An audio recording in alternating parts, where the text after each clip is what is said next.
Voters do not agree with these despicable women on The View. They are wildly out of touch with the vast majority of Americans, and frankly, they should seek immediate help. And this is why, of course, she's on The View and not working for the most powerful man in the world, because Karoline would wipe the floor with you bitter banshees any day. Joe Biden knows how to do this. Yes. He knows how to do this. He's quite good at this. And you know, you can't refute anything with him because he just, when I say him, I mean... He rambles. Trump. Yeah. He tends to just... But can I mention one thing? A few days ago, we brought you the intense verbal clash between the new White House press secretary, Karoline Leavitt, and Whoopi Goldberg. However, due to time constraints, we couldn't show you the full details of the encounter and the dramatic reactions. But now, get ready, because what you're about to see will leave you stunned. In the meantime, make sure to subscribe to this channel so you don't miss more epic moments like this. I, too, am a working mom and always have been. I've been a professional woman since I graduated from college or law school. But now there's, I think, a good thing, which is like the restoration of valuing so-called traditional, moms, and that's great. The women who take care of their kids full time. Most of my best friends are doing exactly that. But it seems like in the right, there's like a bit of a shift toward like, you can't do what Karoline's doing. That's actually like an unsafe or a dangerous or a bad choice for families, for children, which I reject wholesale, but you hear it more and more. Yeah. Do you hear that? And what do you think of it? Right away, the woke mob did what they do best, lose their minds and attempt to mom shame her. Apparently, if you dare to outsmart the self-proclaimed queen of woke, Whoopi Goldberg, her followers will swarm like Twitter trolls on a trending hashtag. And with the woke brigade, nothing is off limits. Not your arguments, not your character, and certainly not your family. So what was their brilliant response after Leavitt verbally took down Goldberg on national TV? Did they challenge her facts or professionalism? Not at all. Instead, they went full 1950s and questioned why a mother of a 7-month-old was even working. Yes, the same crowd that insists women can do it all suddenly hit pause and decided this particular working mom had crossed a line. Apparently, if you embarrass a daytime talk show host, you're supposed to go home, bake cookies, and reflect on your actions. Hypocrisy at its peak, with self-awareness nowhere to be found. I would reject that it's a bad choice. Is it a tough choice? Absolutely. You know, as a mother, you want to be with your child 24/7. You have that maternal instinct. 27. Yeah. Not all the time. Well, right now, yes, because he's 7 months and just squishy and lovable, but I'm sure that will change. No, but you know, you do have that maternal instinct, but also recognizing, like, I'm doing this work for my son and for all children to make this country better. And it's a once in a lifetime opportunity. Yes. It's also it's temporary, right? In 4 years, my son will be 4 years old and the president will no longer be at the White House. And then I'll move on and do something else. But, you know, this chaos of 24/7 work is a temporary matter. And that's what at least I tell myself to get through these very long and hard days. But I would reject that you can't be a good mom and be good at your job. I think you can do both. It certainly it's not for everybody. And it takes a lot of work and will and faith and prayer. And it's hard, but it can be done. And, you know, I would reject that. Just like that, Karoline Leavitt effortlessly shuts down the woke outrage, like swatting a fly with a sledgehammer. She calmly lays out what should be common sense. It is entirely possible to balance motherhood and a career without sacrificing one for the other. Groundbreaking, right? Someone notify the think tanks. But this is where Leavitt really changes the narrative. She unapologetically embraces traditional values, openly acknowledging that juggling work and raising a child is challenging and not for everyone. Shocking, I know. A woman daring to say that her lifestyle isn't one size fits all. Unlike the left's "you can have it all" or "you've failed feminism" mantra, Leavitt takes a more grounded approach. She graciously points out that women who choose full-time motherhood deserve respect, not condescension. Because, believe it or not, nurturing the next generation is just as valuable as climbing the corporate ladder. In the end, Leavitt doesn't just win the argument, she exposes the left's hypocrisy for what it is. Performative empowerment with a dose of mom shaming. But just when you think the left couldn't sink any lower, they surprise you with a new low: conspiracy theories. I gotta ask you, because they said it, are you aware of any plots from Elon Musk to push President Trump down the stairs?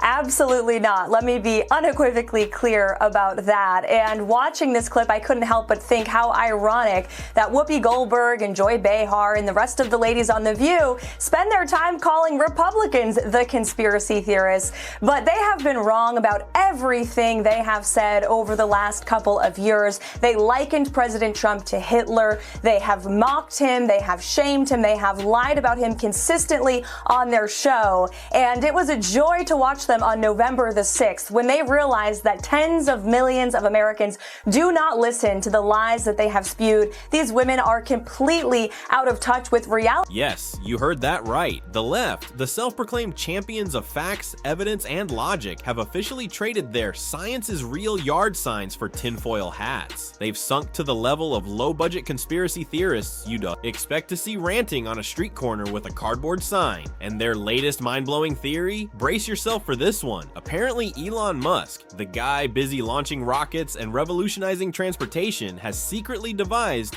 a plot to take down Trump by pushing him down the stairs. Yes, really, because nothing screams billionaire master plan like schoolyard tactics. And who's leading this intellectual charge? None other than The View's finest, the daytime talk show panelists who somehow think they're running a congressional committee from their coffee table. Why? Because Leavitt took down their queen bee, and now they want their pound of flesh. And what better target than Leavitt's boss, Donald Trump, and his ally, Elon Musk? It's like watching satire write itself, but Karoline Leavitt wasn't about to let that nonsense slide. She fired back with some sharp words that didn't just debunk the lunacy, they left the conspiracy crowd scrambling for their next half-baked theory. A lot of women are preparing themselves for the impact of the incoming administration, which has led to this growing mantra from male right-wing incels. Your body, my choice. Say that to my face. Never one to back down easily, Whoopi Goldberg mustered the courage to take another shot at Karoline Leavitt, though of course indirectly. Even she knew the kind of verbal destruction that awaited anyone foolish enough to challenge Leavitt head on. So instead of confronting her directly, Goldberg took the coward's route, shifting her focus to Trump, and that's when she did the unthinkable. Right there on national television, Goldberg spat after saying Trump's name, like a cartoon villain tasting defeat. Classy, right? Because nothing says intellectual rebuttal like spitting on cue. Leavitt wasn't about to let that slide. She fired back with the precision of a surgeon and the force of a freight train. This is what passes for debate now? She scoffed. When you can't win on facts, you resort to playground antics. Imagine being so triggered by one man's name that you start spitting like a toddler refusing broccoli. It's embarrassing. No wonder daytime TV ratings are in freefall, and she didn't stop there. Leavitt called out the hypocrisy loud and clear. These are the same people preaching about civility and respect, yet here they are turning ABC into a slapstick comedy show. By the time Leavitt was done, Goldberg's bold statement looked less like defiance and more like sheer desperation. The internet agreed. Memes flooded in faster than The View's producers could cut to commercial, many who had followed. The heated exchange between Leavitt and Goldberg rallied behind the White House press secretary. One user wrote on social media, "These women are going to have to hide at some point. I wouldn't feel comfortable walking down the street if I were any of them." Others pointed out that Goldberg's actions were an insult to all Americans who voted for Trump. One comment read, "She literally spat on the face of Trump supporters," which is half the country. Some even speculated that Whoopi's antics were just a calculated stunt to boost the show's ratings. "I'm convinced they pay her extra to act foolish," one person wrote. You must have really wrestled with how you were going to meet the high bar set by Karine Jean-Pierre. Was that? Sorry. Was that out loud? No, she was terrible. Yeah. I mean, come on. Yeah. So Yeah. how has your approach differed, would you say? I think it's vastly different. And if you ask people, even in the legacy media, even the Trump haters, they will tell you the approach has been much different. Not just for me, but the entire White House. Oh, absolutely. They come in my office every day and they'll admit that off the record. Oh. Maybe not on the record, but they will say they appreciate the access and the transparency and the preparation that goes into my briefings, and everybody on our team, by the way, who goes out to the cameras and speaks. We have great policy experts, who are great spokespeople for the president. Now, I'll admit I'm digressing a bit here, but did Karoline Leavitt just expose the legacy media and Trump haters in one fell swoop? Because this part is pure gold. Think about it. These are the same people who've pounced on Leavitt at every opportunity. From questioning her credentials to mom-shaming her, woke journalists have practically made it their side hustle to drag her at every turn. If Leavitt so much as breathes wrong, there's an op-ed about it within the hour. But here's where it gets interesting. Off camera, away from their performative outrage and blue check mark bravado, these very same critics are reportedly sneaking into Leavitt's office to congratulate her. Yes, you heard that right, privately thanking her for the media access. They couldn't get under Biden's press team, so let's get this straight. Publicly, they're painting her as some right-wing villain. Privately, they're all smiles and handshakes, whispering, "Thanks for actually doing your job. You can't make this stuff up." But honestly, should anyone be surprised, hypocrisy has practically become a job requirement on the left. And it's not just The View, it's the entire media ecosystem, pretending to fight the dragon while secretly feeding it scraps under the table. And Leavitt, she's just standing there, receipts in hand, watching the whole charade unravel. To an IG report from the Social Security Administration, there was $71 billion worth of fraud in one single fiscal year that we know about. And so that is a lot of fraud, Peter. To be clear, that $71 billion was from 2015 to 2022, so it wasn't in just one year, and it was $71 billion. But it wasn't in one year, just over multiple years, 2015 to 2022. So are you defending $71 billion in fraud, Peter? That's a lot of money. Why is the media so against cutting waste, fraud, and abuse from the government? I don't get it. I just want to ask a question. We won't be deterred. We will not be deterred from people like you and the press. And there it is, exactly what I've been talking about. Fresh off her verbal smackdown with Whoopi Goldberg, Karoline Leavitt barely has time to catch her breath before another woke journalist swoops in, ready to set the record straight. Was this journalist concerned about the actual issue Leavitt had just exposed? You know, the glaring fraud sitting there like a neon sign? Of course not. That would require critical thinking, and we can't have that. Instead, they zeroed in on correcting Leavitt like a hall monitor drunk on power. It's almost like these people attend the same training camp. Step 1, ignore the scandal. Step 2, attack the whistleblower. Step 3, pat yourself on the back for saving democracy. But Leavitt, being Leavitt, didn't just roll over. She fired back with the kind of calm, cutting precision that turns internet clips into viral gold. "Oh, I'm sorry," she quipped. "I didn't realize exposing corruption was less important than satisfying your fact-checking fetish." And the best part? The journalist, clearly flustered, doubled down, because when you're losing, why not dig a deeper hole?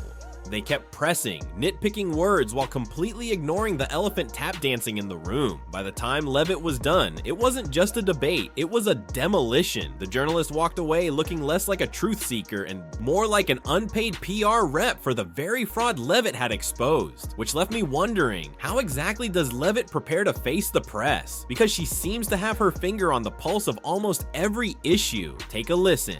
How do you prepare? Because you can't know everything, and you could get asked anything. And unlike Karine Jean-Pierre, you're not out there reading and furiously flipping through your tabs to try to find an answer somebody else has written for you. So how are you preparing?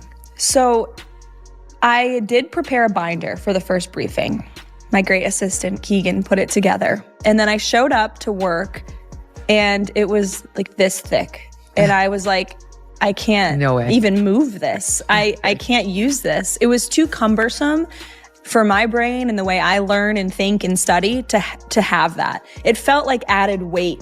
And I said, I want to just go in there and speak from my mind and from my heart. Like your boss. Like my boss. And I've been working for my boss now on the campaign. I know the policies we're enacting. We've been talking about them for years. And in school, I was that way, like studying, I would just read, highlight, memorize, articulate. And then it goes off to the side. Yeah. And you talk. Exactly. And that right there explains the secret behind Karoline Leavitt's lightning fast answers and devastating clapbacks. She's not reading from a script. She's not running her words through a woke approved filter. She speaks from the heart, plain and simple. Unlike her counterparts, who need a focus group, a PR consultant, and a thesaurus to craft the perfect inclusive yet outraged soundbite, Leavitt skips the theatrics. No hypocrisy, no obfuscation, just pure, unfiltered reality. the kind that hits harder than their recycled talking points. While the left is busy running mental gymnastics to avoid offending their own echo chamber, Leavitt is out here saying what everyone else is thinking. And the best part, she doesn't just talk the talk. She backs it up with facts, receipts, and the kind of confidence that leaves her critics blinking like deer in headlights. It's almost unfair. While the woke brigade is busy crafting the perfect insult thread on X, formerly Twitter. And for those still pretending it's 2016, Leavitt's already 5 steps ahead, dismantling their arguments before they even hit post. In a world drowning in virtue signaling and performative outrage, Leavitt's authenticity isn't just refreshing, it's dangerous for those whose entire platform relies on smoke, mirrors, and selective outrage. So to hear Joy Behar and Whoopi Goldberg reduce such an obviously intelligent and talented woman to her looks, disingenuous, disheartening, and completely predictable. I think she's probably been put in there because according to Donald Trump, she's a 10. You know that's what it is. I want to be clear, though, it's not her first job. It was her first press briefing. She worked in the... Starting to look like the ladies on The View aren't just offended by Karoline Leavitt, they're jealous. Jealous of her intelligence, jealous of her composure, and of course jealous of her meteoric rise to fame. Because let's face it, Leavitt's climbed higher in just a few years than they have after decades of shouting into the void. And when jealousy kicks in, logic checks out. So what's their strategy? Simple. Say anything. No matter how ridiculous, no matter how petty. No matter how blatantly hypocritical, just tear her down by any means necessary. It's like watching High School Mean Girls, but with worse takes and a bigger production budget. They can't attack her record because it's solid. They can't challenge her arguments because she dismantles them like a pro. So they resort to the last trick in the woke playbook, character assassination. Oh, she's only successful because of Trump. They whine, conveniently ignoring the fact that Leavitt was making waves long before she ever stepped into the White House press room. She's abandoning her baby for her career. They cry, as if they'd ever dare say the same about a liberal mom juggling work and home life. It's laughable. The more they flail, the more obvious it becomes. This isn't about politics anymore. It's about envy. Leavitt is winning the culture war by simply existing, and the more successful she gets, the louder the tantrums become. No one makes this clearer than Michael Knowles.